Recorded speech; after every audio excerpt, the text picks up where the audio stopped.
It's time for the final showdown preview between the Dallas Cowboys and the Washington Commanders, and this matchup has all the ingredients for a classic NFC East battle. The Cowboys enter this one as narrow favorites, and Vegas expects fireworks. The total sits around 54.5 points, signaling a potential shootout. Dallas is listed as a 1.5-point favorite, and honestly, that line caught a few people off guard. It's exactly why I'm leaning toward the Cowboys pulling out the win in this one. Before we dive deeper into the analysis, don't forget to subscribe to the channel, like this video, and share it with your friends. And of course, hit that bell icon so you never miss an update on your favorite NFL teams. Now, let's get into the details. The Cowboys' injury report actually looks encouraging. Most key players are trending in the right direction. As of Thursday's practice, everyone expected to contribute seems on track to suit up, barring any late setbacks. Players like CeeDee Lamb, Kevontae Turpin, and Deuce Vaughn are all anticipated to be ready by game day. On the other sideline, the Commanders have some serious concerns. After Thursday's session, Dorrance Armstrong didn't participate and is unlikely to play. Chris Rodriguez appears out, and both Deebo Samuel and Terry McLaurin have been battling injuries. Neither has had a full week of practice. That could leave Washington without its top pass rusher and possibly two of its best receivers. One matchup I'm watching closely, the Cowboys' defense against pre-snap motion. For years, Dallas has struggled to adjust when teams use motion to create confusion, and the Commanders love to exploit that. According to Next Gen Stats, Washington uses motion on over 53% of their offensive plays, splitting their attack perfectly between run and pass. They're ranked 12th in expected points added, 14th in touchdowns, and while they sit 23rd in total yards per game, that's largely because they've run fewer total plays. Still, they average top 10 numbers in yards per play when using motion, a dangerous sign for any defense that's slow to react. If Dallas wants to walk away with the win, they'll need discipline, communication, and a lockdown performance from that front seven. Let's dive deeper into what makes this matchup so intriguing, especially when it comes to motion and the ground game. The Commanders quietly lead the entire NFL with 6.6 yards per rush when using motion. That's right, they're actually more efficient running the ball off motion than passing out of it, which is a rarity in today's league. Meanwhile, the Cowboys' defense has been struggling to handle motion-heavy offenses. They've allowed opponents to move the ball almost at will, ranking second to last in EPA per play, second to last in touchdowns allowed on motion plays, and near the bottom in both yards per game and yards per play when motion is involved. The linebackers, in particular, have looked completely lost at times, over-pursuing, misreading angles, and giving up big lanes. If I'm the Commanders' offensive coordinator, I'm dialing up motion all day long. Keep the Cowboys' defense guessing. Run jet sweeps, orbit motions, and yes, even that creative tornado reverse that had defenders spinning last week. Dallas hasn't shown they can stop it consistently. So here's the question, fans, who you got in this one? Drop a D in the comments if you're rolling with the Dallas Cowboys, or a W if you believe the Washington Commanders will pull off the upset. Now, the second key matchup to watch. The Cowboys' run defense against the Commanders' 11 personnel, that's 1 running back, 1 tight end, and 3 wide receivers. According to Next Gen Stats, Brian Robinson Jr. has been lethal out of this formation, averaging 6.8 yards per carry on 27 attempts, second only to Rico Dowdle, who shredded Dallas just last week. The Cowboys' defense has allowed the third highest explosive run rate and second highest success rate on designed runs from 11 personnel this season. Just look at Week 6 versus the Panthers. Dowdle torched them for 96 yards on 16 carries, with multiple runs of 10-plus yards. If I'm Washington, I'm leaning into that formula. Especially with their receivers banged up, I'd line up in 11 personnel, pound the rock, and force Dallas to either load the box or risk mismatches in coverage.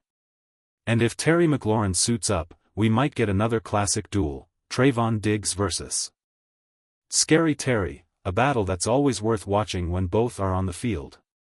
These two have delivered some intense one-on-one moments in recent years, and fans on both sides know just how much pride rides on that matchup.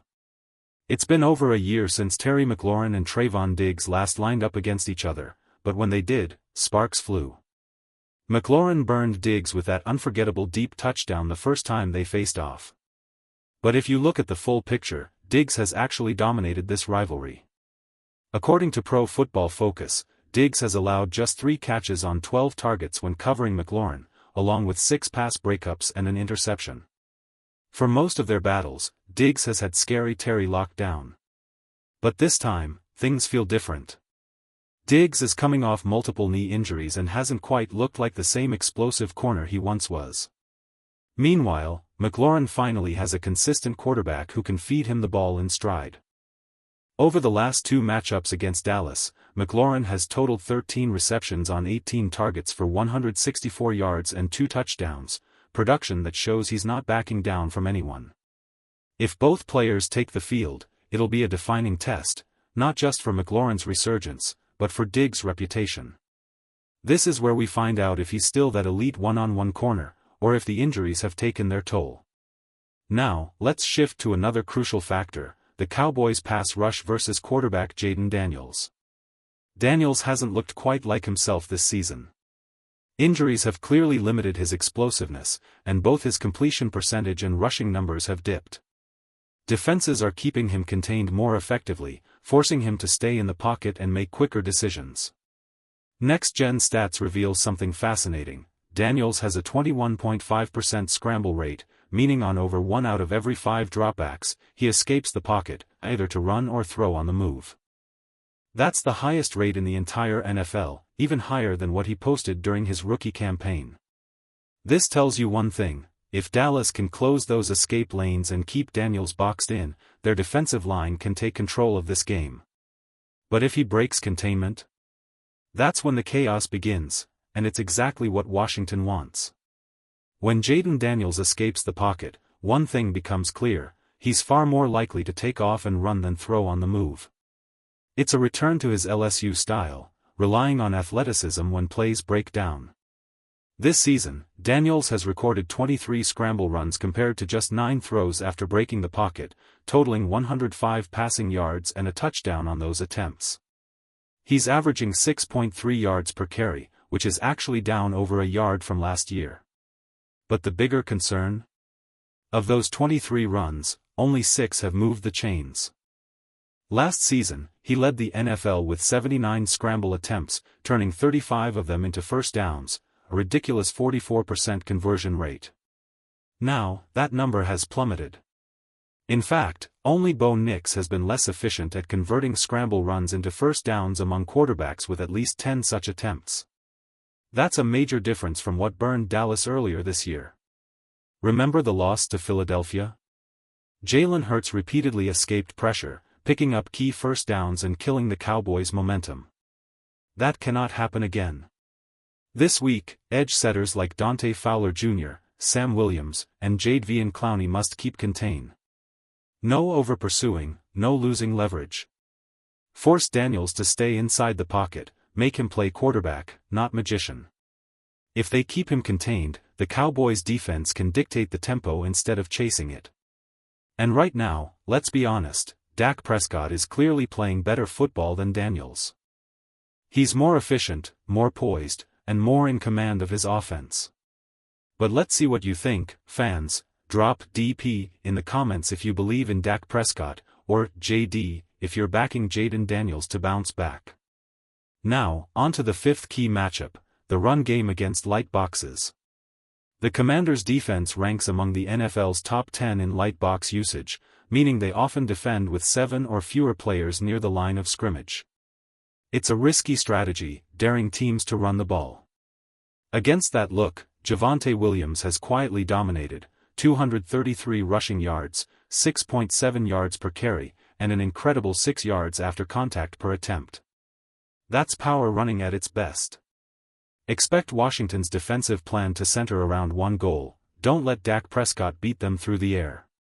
They'll invite Dallas to run and test their discipline in the trenches. Historically, the Cowboys have struggled to exploit those light boxes, but with a healthier offensive line this week, that could finally change. One player who must step up, Kenny Clark. After a hot start to the season, his last 2 outings were rough, especially against Carolina. He and Osa Odigizua need a rebound performance to anchor that defensive front. The good news for Dallas? CeeDee Lamb is trending toward returning.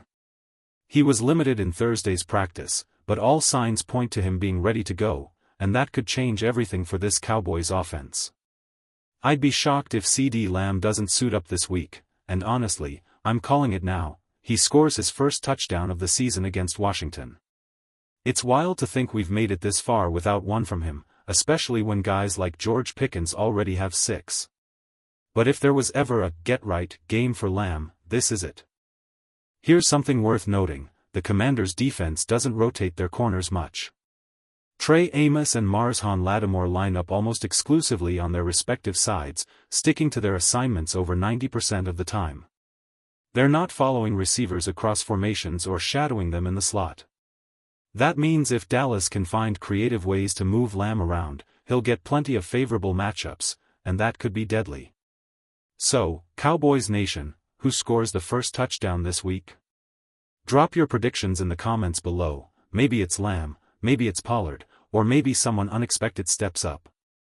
Now, let's talk about a few players who need to rise to the moment, because the final stretch of the season isn't forgiving anyone.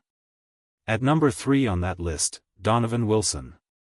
He's a physical, aggressive safety who thrives near the line of scrimmage, but lately, he's been asked to play deep coverage more often, and it hasn't been his strength. Still, great players adapt, and Dallas needs him to step up. If the struggles continue, we might start seeing Marquise Bell get more of those reps. At number 2, Terrence Steele. The offensive line did a solid job protecting Dak Prescott last week against a weak Carolina pass rush, but the run blocking wasn't nearly as sharp. And when you study the film, it's clear, in the running game, you're only as strong as your weakest link. Since Tyler Baiadas and Tyler Smith have battled through injuries, Steele's consistency has dipped, especially when working next to different combinations on that right side. According to PFF grades, his run-blocking efficiency has declined noticeably since Tyler Booker went down. That chemistry matters, and it's showing. The Cowboys' offensive line has been serviceable, but against a physical Commanders front, serviceable won't cut it. This is a statement game, and Steele, in particular, needs to show he can anchor that edge with authority. Terrence Steele held up well in pass protection last week. You can't really complain there. But when it comes to run blocking, it's still not where it needs to be. Hopefully, getting Tyler Booker back helps stabilize that right side and let Steele play with more confidence. When he's protected by consistency, he's solid, but when that support slips, he can become a liability fast. Now, shifting the spotlight to the linebacker unit, because this group is walking into Sunday with all eyes on them. They're on notice. Every single one of them. The rotation at linebacker has been a revolving door, and that kind of constant shuffling messes with chemistry. You've got the veterans, Kenneth Murray and Jack Sanborn, both expected to return this week. Murray brings top-tier athleticism, but too often, he's a step late in recognizing plays. Sanborn, on the other hand, has the football IQ you want in the middle, but he simply doesn't have the burst or speed to chase sideline to sideline. If only you could combine Murray's body with Sanborn's brain, that would be a complete linebacker. Then there's Shamar James, a raw athlete with incredible upside, but he's still learning the nuances of NFL reads. Leaf foul, he might quietly be their best option in the middle right now. He plays with sharp instincts and better anticipation, even if he's not perfect. But the truth is simple, no linebacker on this roster has consistently played at a high level all season. And if that doesn't change soon, this defense is going to keep bending in ways that break games open for opponents. This week, someone in that room needs to take control. Not talk about it. Not hint at it. Do it.